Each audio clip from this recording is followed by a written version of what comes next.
Hello student, welcome back my YouTube channel. तो आज का जो वीडियो है काफ़ी ज़्यादा इंपॉर्टेंट है BSc first year first semester geology theory paper के लिए। देखिए, आज की वीडियो में हम आपको काफ़ी ज़्यादा इंपॉर्टेंट टॉपिक पढ़ाने वाले हैं आरएनए, ठीक है। और पिछली वीडियो में हमने आपको न्यूक्लिक एसिड में डीएनए पढ़ा दिया था। ये आपने नहीं देखा है तो आप प्लेलिस्ट में जाकर देख सकते हैं। तो आज की वीडियो में हम आपको आरएनए बताने वाले हैं। आरएनए काफ़ी ज़्यादा इंपॉर्टेंट है, इसके बारे में हम पूरी जानकारी आज लेने वाले हैं। तो आरएनए की सबसे पहले हम फुल फॉर्म को देखते हैं। आरएनए की full form ribo nucleic acid यानी राइबो न्यूक्लिक अम्ल होती है। और आरएनए कैसा होता है? सिंगल स्ट्रैंडेड होता है, यानी उसमें एक ही पॉलीन्यूक्लियोटाइड की श्रृंखला होती है। यदि आप देखना चाहें तो आप देख सकते हैं। तो आरएनए जो होता है उसमें सिंगल स्ट्रैंडेड यानी एक ही स्ट्रैंड होता है। हम डीएनए जब पढ़ रहे थे तो उसमें दो स्ट्रैंड थे, दो पॉलीन्यूक्लियोटाइड की श्रृंखलाएं थी। लेकिन आरएनए में क्या होता है? सिर्फ एक ही स्ट्रैंड होता है इसमें। ओके, ये आप कह सकते हो एक रज्जु की, और ये आप कह सकते हो एक ही पॉलीन्यूक्लियोटाइड की श्रृंखला होती है इसके अंदर। अब यहाँ पर हम बात करने वाले हैं जो आरएनए होता है ये कहाँ पर पाए जाते हैं। तो जो आरएनए होता है ये न्यूक्लियस यानी केंद्रक एंड साइटोप्लाज्म मतलब कोशिका द्रव्य में पाए जाते हैं। अगला यहाँ पर जो पॉइंट लिखा गया है, जो आरएनए होता है वो डीएनए की तरह न्यूक्लियोटाइड का बहुलक होता है, यानी न्यूक्लियोटाइड का बना हुआ होता है। जो आरएनए है वो भी न्यूक्लियोटाइड का बना हुआ होता है, और जो डीएनए है वो भी न्यूक्लियोटाइड का बना हुआ होता है। अगला यहाँ पर जो पॉइंट दिया गया है, जो आरएनए होता है इसमें नाइट्रोजन बेस भी होते हैं, क्योंकि ये न्यूक्लियोटाइड का बना हुआ होता है तो इसके अंदर नाइट्रोजन बेस भी होंगे, यानी नाइट्रोजनी क्षारक भी होंगे। तो नाइट्रोजनी क्षारक में क्या होता है? एक थायमिन होता है, जो कि डीएनए के अंदर थायमिन होता है। लेकिन जो आरएनए होता है उसके अंदर यूरेसिल होता है, थायमिन की जगह यूरेसिल होता है। और सब चीजें समान रहती हैं वहां पर, जो साइटोसिन हो गया, एडेनिन हो गया, गुआनिन हो गया, ये बिल्कुल समान रहता है। लेकिन थायमिन की जगह यूरेसिल आ जाता है, बस इतना इसका अंतर होता है यहाँ पर। अगला यहाँ पर जो पॉइंट लिखा गया है, जो डीएनए के अंदर जो शुगर होती है, डीएनए के अंदर कौन सी शुगर होती है? डीऑक्सीराइबो शुगर होती है। ओके, क्योंकि डीएनए के अंदर है इसीलिए डीऑक्सीराइबो शुगर। लेकिन जो आरएनए होता है, आरएनए के अंदर राइबो शुगर होती है। क्या होती है? राइबो शुगर होती है।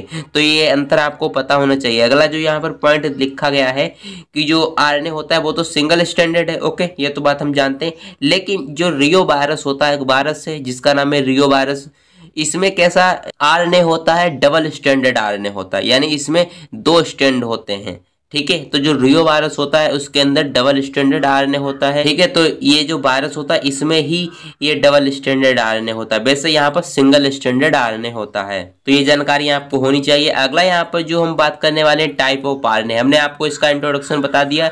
जो आरएनए होता है वो क्या होता है, किस प्रकार का होता है, इसमें क्या क्या होता है।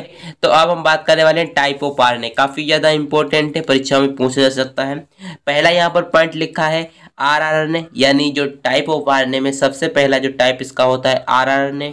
अगला यहाँ पर है एमआरएनए, अगला यहाँ पर है टीआरएनए। आरआरएनए को हम राइबोसोमल आरएनए भी कह देते हैं, इसकी फुल फॉर्म हो जाती है। और यहाँ पर जो एमआरएनए होता है ये मैसेंजर आरएनए इसे हम बोलते हैं। अगला जो यहाँ पर है टीआरएनए जिसे हम ट्रांसफर आरएनए बोलते हैं। तो ये तीनों जो टाइप होते हैं इनका जो मुख्य फंक्शन होता है, मुख्य कार्य होता है वो प्रोटीन का फॉर्मेशन करना होता है। ये जो तीनों टाइप आपको दिख रहे हैं ये तीनों टाइप प्रोटीन का ही निर्माण करते हैं। इनका जो कार्य होता है वो प्रोटीन का निर्माण करना ही होता है। तो ये जानकारी आपको होनी चाहिए। देखिए यहाँ पर लिखा गया है तीनों प्रकार के आरएनए का जो संबंध है वो किससे? प्रोटीन फॉर्मेशन से, यानी इनका सिर्फ एक ही कार्य होता है प्रोटीन का फॉर्मेशन करना। तो देखिए सबसे पहले हम देखने वाले हैं इसका पहला टाइप आरआरएनए, जिसे हम राइबोसोमल आरएनए बोलते हैं। तो देखिए जो क्या होता है आरआरएनए, ये एक कोशिका के अंदर कुल आरएनए का 80% भाग है। यानी एक कोशिका के अंदर देखें तो टोटल आरएनए का 80% भाग होता है, ठीक। क्योंकि जो ये आरआरएनए होता है ये राइबोसोम का निर्माण करता है, तो ये सबसे ज्यादा इसका भाग होता है आरआरएनए का। अब हम बात करने वाले हैं जो आरआरएनए होता है इसका निर्माण कहाँ होता है। इसका निर्माण न्यूक्लियस यानी केंद्रक में न्यूक्लियोलस यानी केंद्रिका के द्वारा इसका फॉर्मेशन होता है। यानी न्यूक्लियस में न्यूक्लियोलस के द्वारा इसका आरआरएनए का फॉर्मेशन होता है। ओके, फिर जो आरआरएनए होता है इसके द्वारा राइबोसोम का फॉर्मेशन होता है। जो आरआरएनए है इसके द्वारा किसका फॉर्मेशन होता है, राइबोसोम का फॉर्मेशन होता है, जिसे हम प्रोटीन फैक्ट्री के नाम से जानते हैं। इस राइबोसोम का फॉर्मेशन होता है किसके द्वारा, आरआरएनए और कुछ प्रोटीन होती है उसके द्वारा इसका फॉर्मेशन हो जाता है। तो ये जानकारी आपको होनी चाहिए कि आरआरएनए किसका फॉर्मेशन करता है, राइबोसोम का फॉर्मेशन करता है। और यदि पूछा जाए कि आरआरएनए का कहां पर निर्माण होता है तो आप बताएंगे न्यूक्लियोलस में होता है। अगला यहाँ पर जो पॉइंट लिखा गया है कि राइबोसोम एमआरएनए पर जुड़कर तथा उसमें प्रेजेंट कोडॉन को टीआरएनए के द्वारा पहचान कर उसी प्रकार की प्रोटीन बनाता है। देखिए जो राइबोसोम होता है, राइबोसोम क्या करता है, ये एमआरएनए पर बाइंड हो जाता है और एमआरएनए पर जैसा ही कोडॉन होता है वो टीआरएनए यहाँ पर जुड़ जाता है उस कोडॉन के ऊपर और उसी प्रकार की प्रोटीन लाता है। यानी ये कोडॉन है, ये कोडॉन जैसी भी प्रोटीन का निर्माण करेगा, जैसे बेलिन हो गया, बहुत सारी प्रोटीन होते हैं, अलग अलग जो कोडॉन होते हैं वो अलग अलग तरह की प्रोटीन का निर्माण करते हैं। तो यहाँ पर जो भी कोडॉन होगा उस कोडॉन को पहचानता है टीआरएनए, ये टीआरएनए है और उसी प्रकार की अमीनो एसिड को लाकर यहाँ पर अटैच करता है और धीरे धीरे अमीनो एसिड की चेन बन जाती है जिसे हम पॉलीपेप्टाइड चेन भी बोलते हैं। तो यही बात यहाँ पर लिखी गई है, राइबोसोम एमआरएनए पर बाइंड करता है, जुड़ता है तथा उसमें प्रेजेंट जो कोडॉन होते हैं यानी जो कोडॉन उपस्थित होते हैं उसके अंदर उसे टीआरएनए के द्वारा पहचान कर उसी प्रकार की प्रोटीन का निर्माण करता है, या आप कह सकते हो उसी प्रकार की अमीनो एसिड को बनाता है। ये मोर स्टेबल आरएनए है, यानी ये सबसे स्थायी आरएनए होता है। क्यों स्थायी आरएनए होता है, क्योंकि ये 80% आरएनए का भाग होता है, यानी सबसे ज्यादा इसका भाग होता है, इसीलिए ये क्या होता है, मोर स्टेबल यानी अधिक स्थायी आरएनए होता है।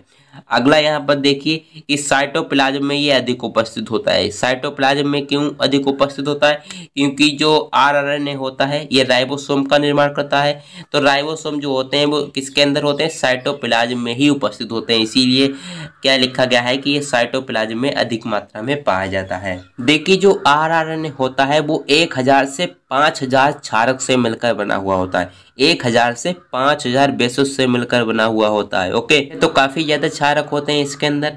अगला जो यहाँ पर पॉइंट लिखा गया है, मॉलिक्यूलर जो वेट होता है यानी आप कह सकते हो आणविक भार जो होता है इसका 35,000 से 18 लाख डेल्टन होता है। डेल्टन का मतलब होता है जो मॉलिक्यूलर वेट होता है इसका एसआई मात्रक डेल्टन होता है, तो इसीलिए यहाँ पर डेल्टन लिखा गया है।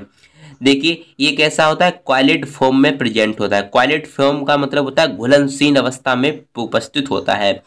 जो यहाँ पर आप राइबोसोम देख पा रहे होंगे इसके अंदर जो आरएनए होता है और जो प्रोटीन होता है वो कैसी होती है, घुली हुई प्रोटीन होती है। ओके, तो घुली हुई मात्रा में यहाँ पर क्या होता है, आरएनए पाया जाता है, तो इसीलिए यहाँ पर लिखा है ये क्वालिडेड फॉर्म में होता है, यानी घुलनशील अवस्था में राइबोसोम में उपस्थित होता है। ओके, अगला यहाँ पर जो दिया गया है फंक्शन, जो आरआरएनए होता है इसका फंक्शन क्या होता है, तो ये तो बात आपको पता ही है कि जो इसका मुख्य फंक्शन क्या होता है, प्रोटीन का ही निर्माण करेगा। और देखिए इसका एक और फंक्शन होता है कि आरएनए और प्रोटीन मिलकर क्या बना देता है, राइबोसोम का फॉर्मेशन करता है और राइबोसोम फिर प्रोटीन का निर्माण करता है। अगला यहाँ पर दिया गया है कि प्रोटीन का फॉर्मेशन करना, हमने आपको पहले ही बता दिया, ये तीनों प्रकार के जो आरएनए होते हैं ये प्रोटीन का ही फॉर्मेशन करते हैं, इनका संबंध जो होता है प्रोटीन के फॉर्मेशन में ही होता है। अगला यहाँ पर देखेंगे आप कि राइबोसोम की लार्ज सब यूनिट जो होती है, राइबोसोम जो होता है राइबोसोम की 2 सब यूनिट होती हैं, एक तो लार्ज सब यूनिट जो कि काफ़ी बड़ी होती है और एक स्मॉल सब यूनिट जो कि छोटी होती है। तो ये लार्ज सब यूनिट होती है, इससे क्या अटैच होते हैं, ये टीआरएनए इस पर अटैच होते हैं, देख पा रहे होंगे ये लार्ज सब यूनिट से अटैच हो रहे हैं। और जो स्मॉल सब यूनिट होती है इससे ये एमआरएनए अटैच होता है। तो यही बात यहाँ पर लिखी गई है। देखिए राइबोसोम की लार्ज सब यूनिट से टीआरएनए अटैच होता है तथा स्मॉल सब यूनिट से एमआरएनए जुड़ता है। तो ये जानकारी आपको होनी चाहिए क्योंकि परीक्षाओं में पूछ सकता है कि जो टीआरएनए होता है वो राइबोसोम की कौन सी यूनिट पर अटैच होता है, फिर आपको बताना पड़ेगा टीआरएनए लार्ज सब यूनिट पर अटैच होता है। देखिएगा अब हम बात करने वाले हैं जो आरएनए का अगला टाइप है एमआरएनए, जिसे हम मैसेंजर आरएनए भी बोलते हैं। ओके, मैसेंजर आरएनए यानी मैसेज का कार्य करेगा। और जो आरआरएनए था वो क्या कर रहा था, उसकी जो फुल फॉर्म थी राइबोसोमल आरएनए थी, क्योंकि आरआरएनए जो था वो राइबोसोम का निर्माण कर रहा था। ओके, इसीलिए उसे राइबोसोमल आरएनए बोलते हैं। और जो mRNA है ये क्या करता है, मैसेज का कार्य करता है, इसीलिए हम इसे मैसेंजर आरएनए बोलते हैं। तो टोटल आरएनए का 1 से 5% भाग होता है। एक सेल के अंदर यदि हम देखें तो टोटल जो आरएनए होता है उसका सिर्फ 1 से 5% भाग होता है mRNA का। ओके, तो इसकी जो खोज की थी वो सर्वप्रथम हक्सले एंड बोल्किन, एक और वैज्ञानिक थे जिसका नाम था एस्ट्रेकन। तो ये 3 वैज्ञानिक मिलकर mRNA के बारे में जानकारी दी थी कि mRNA किस प्रकार से कार्य करता है, किस प्रकार से बनता है, इसका मॉलिक्यूलर वेट क्या होता है, ये कितने क्षारकों से बनता है, ये कैसा है, स्टेबल है या नॉन स्टेबल है, और ये किस प्रकार से इसका निर्माण होता है। तो ये पूरी जानकारी इन तीनों वैज्ञानिकों ने दी थी। तो अगला यहाँ पर जो पॉइंट लिखा गया है कि जो mRNA होता है, जो मैसेंजर आरएनए है, ये नाम किसने दिया था मैसेंजर आरएनए? तो 2 वैज्ञानिक थे जिनका नाम था जैकब एंड मोनार्ड। ये 2 वैज्ञानिकों ने mRNA या आप कह सकते हो मैसेंजर आरएनए नाम दिया था। अगला जो यहाँ पर हमने पॉइंट लिखा है, जो mRNA होता है इसका निर्माण किस प्रकार से होता है? तो उसका निर्माण केंद्रक के अंदर यानी न्यूक्लियस के अंदर डीएनए से mRNA बन जाता है। तो डीएनए से mRNA बनने की जो प्रोसेस होती है, जो प्रक्रिया होती है, उसे हम ट्रांसक्रिप्शन कहते हैं। कई बार मैं आपको बता चुका हूँ। तो डीएनए से जब mRNA बनता है तो इस प्रोसेस को हम ट्रांसक्रिप्शन बोलते हैं। तो देखिए, जो mRNA होता है ये कम स्टेबल होता है क्योंकि कम मात्रा में ये पाया जाता है, तो इसीलिए कम स्थायी होता है। ओके, और जो mRNA होता है इसका निर्माण 75 से 6000 क्षारक से बना होता है। यानी जो mRNA होता है इसका जो निर्माण है 75 से 6000 क्षारकों से होता है। और इसका यदि मॉलिक्यूलर वेट देखें या आप कह सकते हो आणविक भार देखें तो इसका आणविक भार जो होता है 25,000 से 2 लाख डेल्टन होता है। ओके, मॉलिक्यूलर वेट का जो एसआई मात्रक होता है डेल्टन होता है, इसीलिए यहाँ पर डेल्टन लिखा गया है। और अगला यहाँ पर पॉइंट लिखा गया है, जो mRNA होता है ये कोडिंग स्ट्रक्चर है। कोडिंग स्ट्रक्चर का मतलब आपको मैं यहाँ पर दिखा दे रहा हूँ। ये कैसा है? कोडिंग स्ट्रक्चर है। यहाँ पर ये कोड उपस्थित होते हैं। 3 नाइट्रोजन बेस से एक कोड बनता है। तो यहाँ पर बहुत सारे ऐसे कोड उपस्थित होते हैं जिसके अंदर एक मैसेज होता है। मैसेज का मतलब एक ऐसा कोड होता है जिसके द्वारा उसी प्रकार की अमीनो एसिड का निर्माण करता है। देखिए यहाँ पर हम मान लेते हैं जैसे कि यहाँ पर GUU एक कोड है, 3 नाइट्रोजन बेस से मिलकर बनता है कोड, यानी ग्वानीन, यूरेसिल, यूरेसिल। एक यहाँ पर हमने कोड ले लिया है, बेलिन नामक अमीनो एसिड का निर्माण करता है। इस कोड को कौन पहचानता है? इस कोड को कौन पहचानता है कि बेलिन का निर्माण करेगा, ये बेलिन का फॉर्मेशन करेगा, बेलिन अमीनो एसिड बनाएगा? कौन पहचानता है इसे? इसे ये टीआरएनए पहचानता है। टीआरएनए इसको पहचानेगा कि ये कौन सी अमीनो एसिड को बनाता है, बेलिन अमीनो एसिड को बनाता है। तो ये टीआरएनए बेलिन अमीनो एसिड लेकर आएगा और यहाँ पर अटैच कर देगा। तो इसी तरह से mRNA के ऊपर एक मैसेज लिखा हुआ होता है, एक मैसेज होता है, एक मैसेज होता है। और इसको कौन पढ़ता है? इस मैसेज को ये टीआरएनए पढ़ता है। टीआरएनए इस मैसेज को पढ़ लेता है, या आप कह सकते हो इस कोडान को पढ़ता है और क्या करता है, उसी प्रकार की अमीनो एसिड यहाँ पर अटैच कर देता है। ओके, तो इसी प्रकार से ये मैसेज का कार्य करता है। अगला यहाँ पर जो पॉइंट लिखा गया है कि इसका जो फॉर्मेशन होता है वो न्यूक्लियस में पॉलीमर 2 के द्वारा होता है। डीएनए से तो ये mRNA बनता ही बनता है, लेकिन साथ में जो पॉलीमर 2 होता है ये भी सहायता करता है mRNA के निर्माण में। और यहाँ पर अगला पॉइंट लिखा गया है कुछ ट्रांसलेशन। ट्रांसलेशन का यहाँ पर मतलब समझ जाइए कि जो mRNA होता है ट्रांसलेशन प्रोसेस के द्वारा ये प्रोटीन बनाता है। ठीक है, ये mRNA ट्रांसलेशन करता है, फिर प्रोटीन जाकर बन जाता है। तो यहाँ पर क्या हो रहा है, कुछ ट्रांसलेशन करता है, थोड़े ही ट्रांसलेशन करता है, थोड़ी ही प्रोटीन बनाता है और उसके बाद ये नष्ट हो जाता है। 2 या 3 बार ट्रांसलेशन करता है ये mRNA, फिर बाद में ये नष्ट हो जाता है, अपने आप डिस्ट्रॉय हो जाता है। तो यहाँ पर हमने अगला एक और पॉइंट लिखा है कि mRNA राइबोसोम से जुड़कर प्रोटीन बनाता है। जो mRNA होता है, जो mRNA है, देख पा रहे होंगे, ये जो mRNA है राइबोसोम से अटैच होता है और प्रोटीन का फॉर्मेशन करता है। सिंपल सी बात है। ओके, तो ये बात आपको क्लियर हो गई होगी। चलिए इसका हम फंक्शन देख लेते हैं। इसका फंक्शन वही फंक्शन है, देखिए इसका फंक्शन है प्रोटीन का फॉर्मेशन करना, प्रोटीन का निर्माण करना। और अगला जो यहाँ पर पॉइंट है काफ़ी ज़्यादा इंपॉर्टेंट है, टेम्पलेट की तरह कार्य करता है। टेम्पलेट का मतलब होता है कि जो एक यहाँ पर प्लेट है जिसके ऊपर बहुत सारे कोडान उपस्थित हैं, बहुत सारे कोडान उपस्थित हैं जिसके द्वारा प्रोटीन का फॉर्मेशन होता है। ओके, तो इसीलिए यहाँ पर लिखा गया है टेम्पलेट की तरह कार्य करता है। अब यहाँ पर हम बात करने वाले हैं टीआरएनए यानी ट्रांसफर आरएनए, यानी ये क्या करेगा, ट्रांसफर का कार्य करेगा। तो देखें किस प्रकार से ट्रांसफर का कार्य करता है। तो ये टोटल आरएनए का 10 से 15% भाग होता है, थोड़ा सा ज्यादा होता है ये mRNA से। देखिए जो टीआरएनए होता है इसकी खोज किसने की थी, तो यहाँ पर 2 वैज्ञानिक थे जिनका काफी ज्यादा महत्व रहा। तो एक वैज्ञानिक थे जिनका नाम था होगलैंड स्टीफेंसन। तो ये 2 वैज्ञानिकों ने टीआरएनए की खोज की थी। तो देखिए अब हम देखने वाले हैं जो टीआरएनए होता है इसका फॉर्मेशन किस प्रकार से होता है। केंद्र के अंदर डीएनए से इसका फॉर्मेशन या हम कह सकते हो इसका निर्माण होता है। अगला यहाँ पर जो पॉइंट लिखा गया है कि जो टीआरएनए होता है इसको हम 2 अलग अलग नाम से जानते हैं। एक तो होता है सेल्युलर आरएनए, यानी ये घुलनशील आरएनए होता है।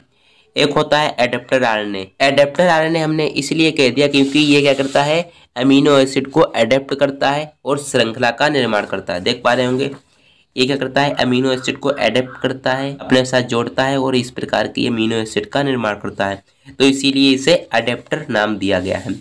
सेल्युलर आरएनए यानी ये घुलनशील आरएनए होता है, घुल भी जाता है। ओके, तो अभी हम इसका स्ट्रक्चर देखेंगे तो सारे पॉइंट्स आपके क्लियर हो जाएंगे। और जो टीआरएनए होता है इसका स्ट्रक्चर किस प्रकार से दिखाई देता है, क्लोवर लीफ की तरह इसका स्ट्रक्चर दिखाई देता है। यानी इसकी जो रचना होती है वो किस प्रकार की होती है, क्लोवर लीफ की तरह रचना होती है। क्लोवर लीफ का क्या मतलब होता है, 4 पत्ती के समान, 4 जो पत्ती होती हैं उसके समान इसकी रचना दिखाई देती है। देख पा रहे हैं इस प्रकार की।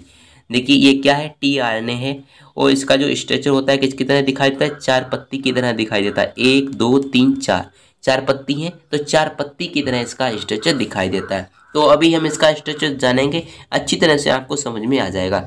तो ये आपको पता होना चाहिए कि क्लोवर लीफ की तरह इसकी रचना होती है। अगला हमने यहाँ पर जो टीआरएनए के ऊपर एक और पॉइंट लिखा गया है कि 73 से 93 क्षारक से मिलकर बना हुआ होता है। जो टीआरएनए है 73 से 93 बेसेस से मिलकर बना हुआ होता है, जैसे एडिनिन हो गया, ग्वानिन हो गया, साइटोसिन हो गया, यूरेसिल हो गया। ऐसे 73 से 93 क्षारक होते हैं जिनके द्वारा इस टीआरएनए का निर्माण होता है। इसका मॉलिक्यूलर वेट, आणविक भार इसका यदि पूछा जाए तो 25,000 इसका आणविक भार होता है, 25,000 डेल्टन। ओके, इसका जो स्ट्रक्चर होता है या आप कह सकते हो इसकी जो संरचना होती है वो कैसी होती है, फोल्डेड होती है, मुड़ी हुई संरचना इसकी होती है। देख पा रहे होंगे इसकी जो रचना है वो कैसी है, मुड़ी हुई रचना है। देख पा रहे होंगे इस प्रकार से, ये मुड़ गई, यहाँ पर ये मुड़ गई, ये मुड़ गई। इस प्रकार से इसकी कैसी रचना होती है, कैसा स्ट्रक्चर होता है, फोल्डेड होता है, मुड़ा हुआ होता है। ठीक है, और इसका जो फॉर्मेशन होता है या आप कह सकते हो इसका जो निर्माण होता है वो पॉलीमर थर्ड के द्वारा होता है। डीएनए से तो टीआरएनए बनता है लेकिन इसको बनाने में कौन हेल्प करता है, पॉलीमर थर्ड। ओके, तो ये जानकारी आपको होनी चाहिए। अगला यहाँ पर जो पॉइंट लिखा गया है कि टीआरएनए जो है उसमें एबनॉर्मल बेस भी होते हैं या आप कह सकते हो असामान्य क्षार भी होते हैं। कुछ असामान्य क्षार भी होते हैं, वो भी हम देख लेते हैं, जो कि किसके अंदर होते हैं, टीआरएनए के अंदर पाए जाते हैं। ओके, तो देखिए सबसे पहला यहाँ पर जो असामान्य इसका क्षार होता है जो कि टीआरएनए के अंदर होता है, पहला है स्यूडो यूरेसिल, दूसरा है आइनोसिन और तीसरा है डाइहाइड्रोयूरिडिन। तो ये 3 कैसे होते हैं, असामान्य क्षार होते हैं जो कि टीआरएनए के अंदर उपस्थित होते हैं। तो इनकी अभी हम बात करेंगे यहाँ पर। देखिए अब हम यहाँ पर इसका स्ट्रक्चर देखने वाले हैं। तो इसका स्ट्रक्चर सबसे पहले हम स्ट्रक्चर को देखेंगे तभी हम इस थ्योरी को समझ पाएंगे। तो देखिए ये टीआरएनए का स्ट्रक्चर है, इसको ध्यान से समझिएगा, पूरा आपको समझा देंगे। देखिए ये क्या है, 5 प्राइम है और एक 3 प्राइम है। तो 3 प्राइम के ऊपर एक कोड होता है जिसका नाम है ACC, एडिनिन साइटोसिन साइटोसिन। तो ये कोड यहाँ पर उपस्थित होता है, ये जानकारी आपको होनी चाहिए क्योंकि कोड पूछा जा सकता है कि ये टीआरएनए है, टीआरएनए के 3 प्राइम पर कौन सा कोड उपस्थित होता है, ACC। ओके, तो यहाँ पर और भी कोड उपस्थित होते हैं, हमने यहाँ पर कोड नहीं लिखे हैं, यहाँ पर जो इम्पोर्टेंट है वो यहाँ पर मैं लिख दिया है। और 3 जो प्राइम होता है इसके ऊपर एक ग्रुप होता है, ये आप कह सकते हो जो हाइड्रोक्साइड एक ग्रुप होता है जिसे हम OH कहते हैं। ठीक है, ये कैसा होता है, फ्री होता है, ये किसी से बाइंड नहीं करता। जैसा हमने आपको डीएनए में बताया था, डीएनए में जो 3 प्राइम होता है उसके ऊपर एक OH ग्रुप लगा होता है जिसे हम हाइड्रोक्साइड बोलते हैं, जो कि कैसा होता है, फ्री होता है। क्योंकि ये 3 प्राइम यहाँ पर इसलिए लिखा गया है, राइबोस शुगर के 3rd कार्बन पर उपस्थित होता है, इसीलिए यहाँ पर 3 प्राइम लिखा गया है। तो यदि आपने नहीं देखा है डीएनए वाली पहले वीडियो आप देखें तो आपको और अच्छी तरह से समझ में आ जाएगा। ये कैसा होता है, फ्री होता है। और ये कैसी होती है, फर्स्ट आर्म होती है, ये सेकंड आर्म होती है, ये थर्ड आर्म होती है और ये चौथी आर्म होती है। तो यहाँ पर जो 3 प्राइम होता है, यहाँ पर अमीनो एसिड अटैचमेंट साइट, यानी यहाँ पर अमीनो एसिड आकर अटैच होता है या आप कह सकते हो जुड़ता है। ओके। और 5 प्राइम के ऊपर आप देख पा रहे होंगे ये ग्वानिन उपस्थित होता है। परीक्षा में पूछा जाता है कि टीआरएनए की जो 5 प्राइम होता है उसके ऊपर कौन सा नाइट्रोजन क्षारक उपस्थित होता है, तो आपको बताना पड़ेगा ग्वानिन उपस्थित होता है। ये अमीनो एसिड अटैचमेंट यहाँ पर साइट यानी अमीनो एसिड जो होता है वो आकर यहाँ पर जुड़ता है 3 प्राइम के ऊपर।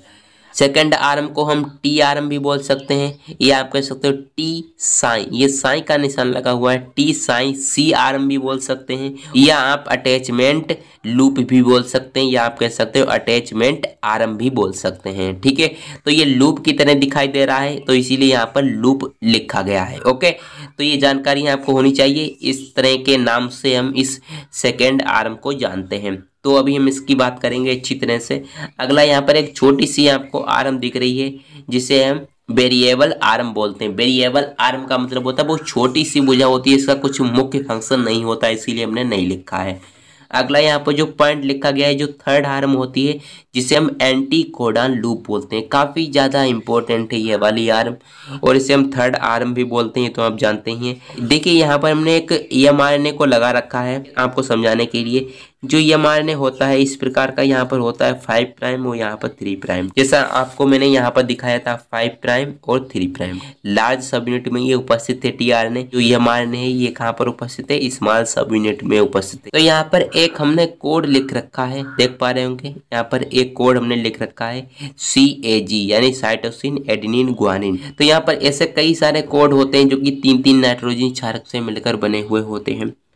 तो CAG एक हमने कोड लिख कर रखा है, और ये एंटी कोडॉन क्या करता है, इसका ठीक उल्टा कर देता है।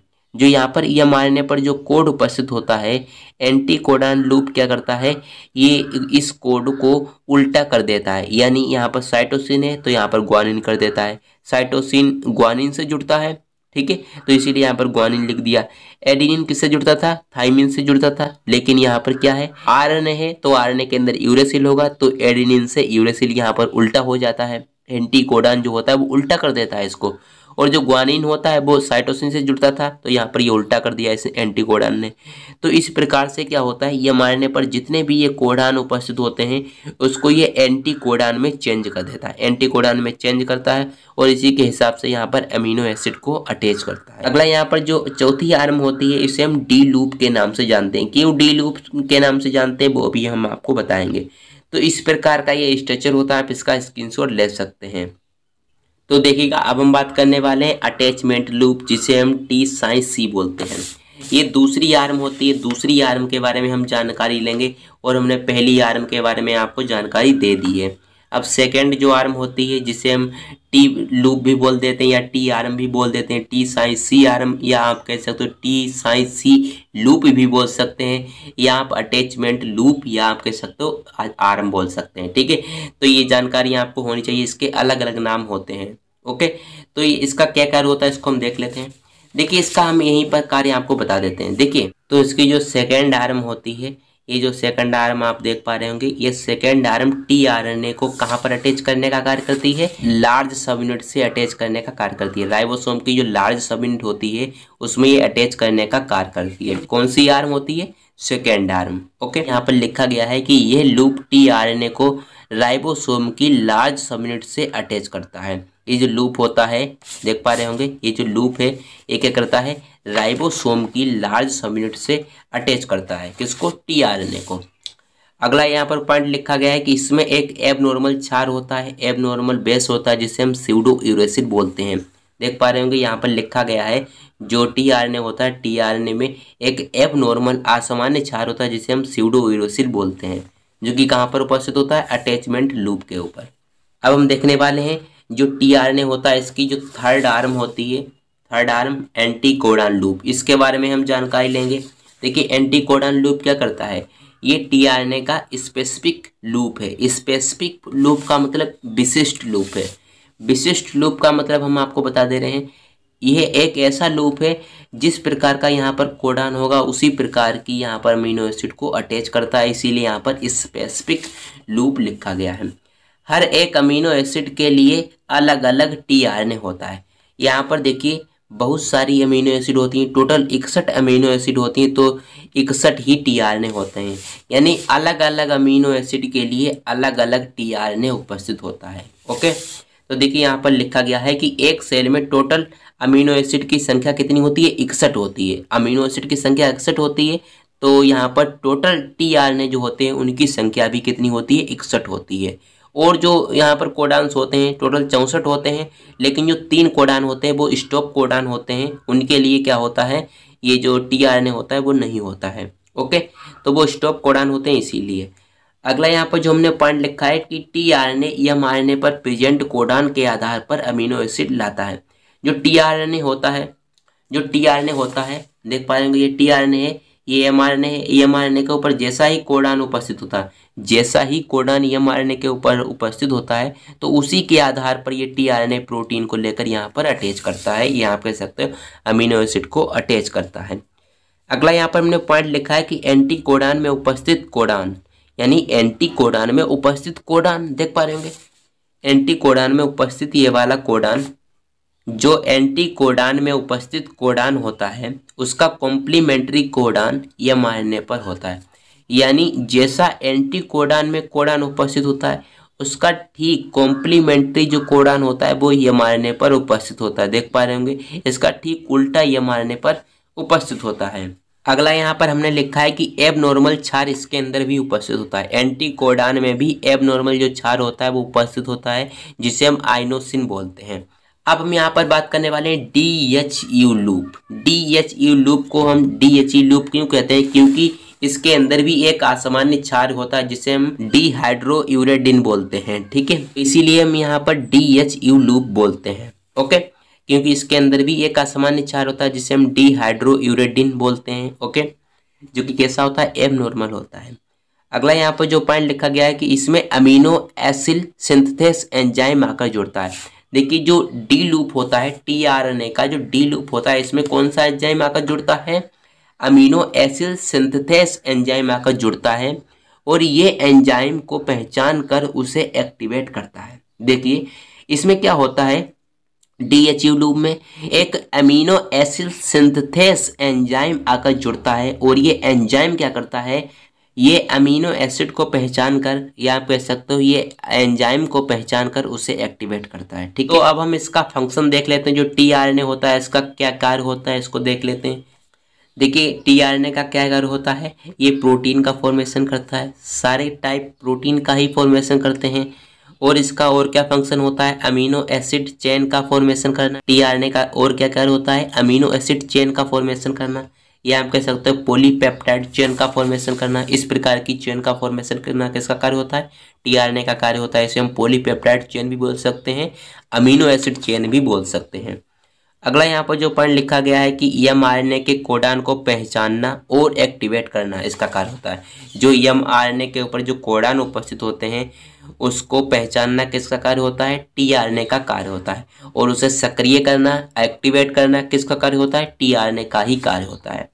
तो ये जानकारी आपको होनी चाहिए। अब हम बात करने वाले फंक्शन ऑफ आरएनए, यानी पूरा का पूरा जो आरएनए होता है उसका क्या मेन फंक्शन होता है। तो उसका मेन फंक्शन जो होता है प्रोटीन का ही फॉर्मेशन करना। कई बार मैं बता चुका हूँ आपको कि प्रोटीन का फॉर्मेशन करता है, और ये प्रक्रिया जो होती है वो साइटोप्लाज्म में होती है। क्या होती है, साइटोप्लाज्म के अंदर ये प्रक्रिया चलती है, जिसे हम ट्रांसलेशन भी बोल सकते हैं।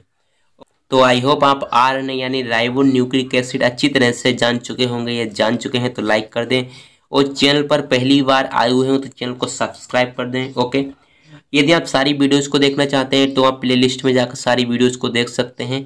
तो चलिए अब हम मिलते हैं अगली वीडियो में, जब तक के लिए जय हिंद जय भारत।